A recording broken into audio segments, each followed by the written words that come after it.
አሃ አማን ነው? እንዴት ነሽ? ፒስ ነው አለና። ምን እየሰራሽ? እያስተካከልኩ ነው። እንዴ ሰማ ሰውዬ፣ ዘይት ባገሩ የለም አሉ እኮ። እውነትህን ነው? እውነትህን ነው ይለኛል እንዴ? የምሬን እኮ ነው የምነግርህ። እንደ ዳይኖሰር ከገበያ ላይ ጠፍቷል አሉ። ተካባለ ሱቁ ሲል ሰምቼ ነው የመጣሁት አሁን ልነግርህ። እኔ ጋር እንደ ጉድ እኮ ነው ያለው። ምንድን ነው የምትለው? በል ሰውዬ ደብቀው፣ አሊያም ዋጋውን ሰቅለህ ብትሸጠው ይሻላል። እኔ ዝም ብለህ እዚህ አስቀምጠህ ይሄን የመሰለ ዘይት በኋላ በርካሽ ልትሸጠው ነው እንዴ? የምሬን ነው የምትለው? የምሬን ነው አልኩህ እኮ። ፈጠን በልና ከዛ ላይ ወረድ አድርገው። በጠፋ ዘይት አባቴ ውይ የለም ዘይት የለም ይለኛል። እንዴ ወንዴ ተዳደረ ዘይት ምንድን ነው? እሱማ ቀድሞ ተከፍሎበታል። ሰዎች እውነቱን አትቀልድ። እውነቱን ነው።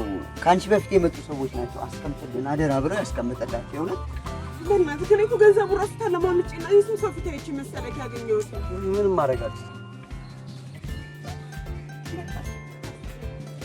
ማሰውዬ ኧረ ፈጠን በልና ታችላለሁ። ደውልለት። ሴትዮዋ ሄዳ በኋላ ልታረክስብህ ነው። ዛሬ ደግሞ ፈዛል። ኧረ ነቃ በላ አባቴ። አፍጥ ነው። ምን ሆነ ነው?